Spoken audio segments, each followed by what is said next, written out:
Lesson 3.2.1 is really just some additional practice and a different way to look at some of the shapes. So in the notes here, it has the Lewis dot diagrams and it's naming the shapes. So remember, tetrahedral molecules have a central atom that has 4 atoms attached and there are no lone pairs on it. We've already also looked at NH3 as an example of something that has a pyramidal shape.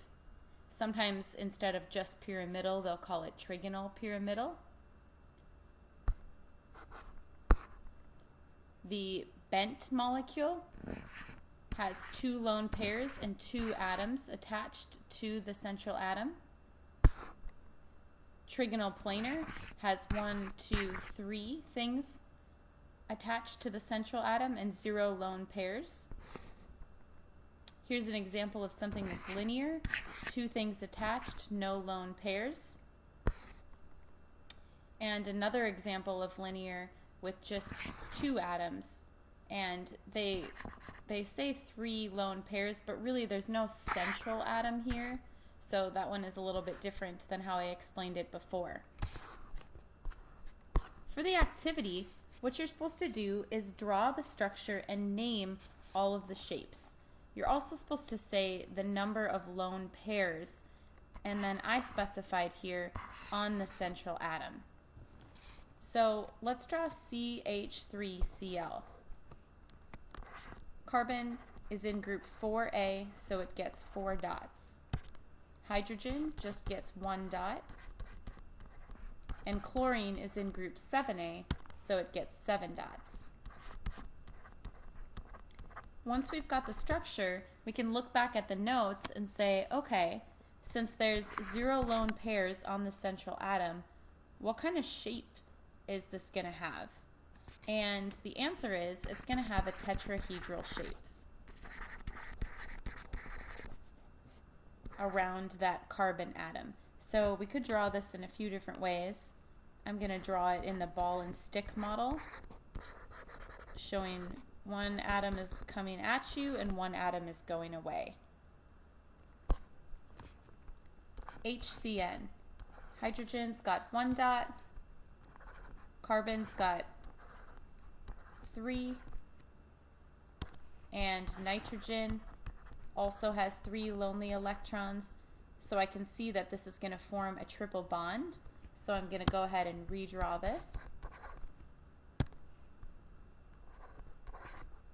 1, 2, 3, and my nitrogen, 1, 2, 3.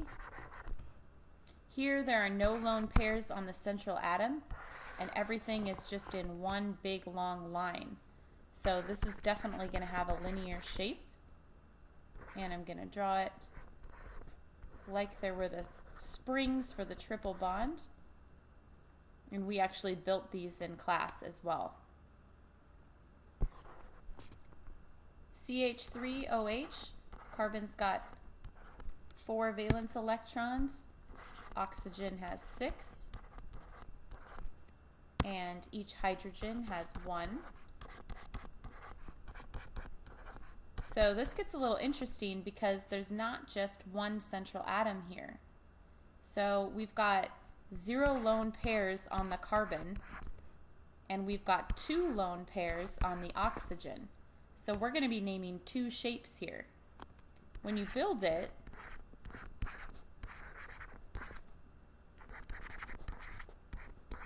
you can see that there's a central atom that has 4 things attached. So automatically we know that this is a tetrahedral. And we can also see that there is a central atom, this oxygen, that has 2 things attached, and it's definitely in a bent shape, thanks to those lone pairs pushing away. CH3NH2. Let's check it out. Nitrogen's got the 5 valence electrons, and so then our hydrogen's 3 around the carbon and 2 around the nitrogen. Again, we're going to have more than 1 central atom here. There are 0 lone pairs on the carbon and there is one lone pair on the nitrogen. When you build this one, again, you see a central atom that has 4 things around it, and then you see another atom that has 3 things attached to it. So here we have a tetrahedral, and this one, since it's got 3 things attached and 1 lone pair, has a pyramidal shape.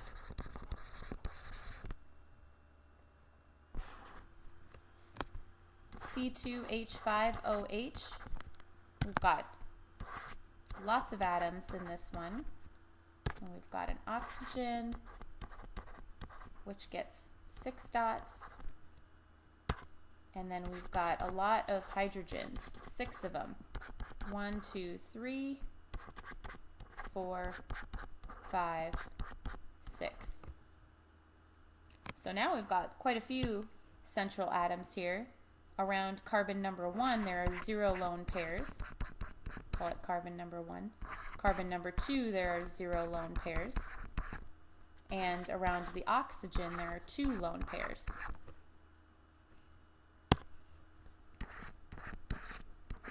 And you're probably noticing a pattern with the carbons here,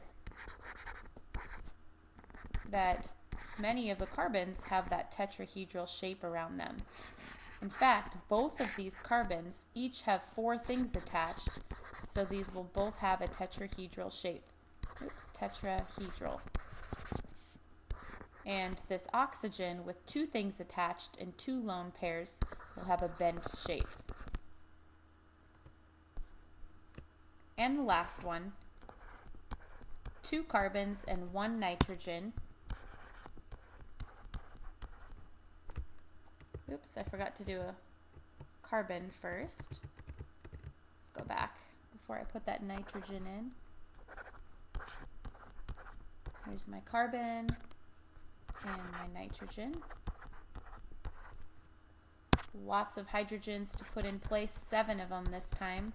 1, 2, 3, 4, 5, 6, 7.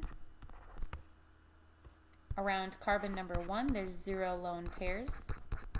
Carbon number 2, there's 0 lone pairs. And on the nitrogen, there's 1 lone pair. The sketch is going to look pretty similar to our last one. Oops. And you don't always have to be exactly the same with what's coming out and what's going away from you. I'm kind of making that up as I go, just trying to show that it's definitely not all flat. So around each carbon here, since they both have 4 things, these would both be tetrahedral.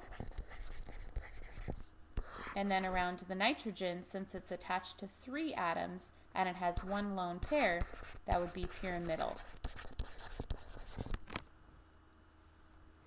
Figuring out the shapes just takes a lot of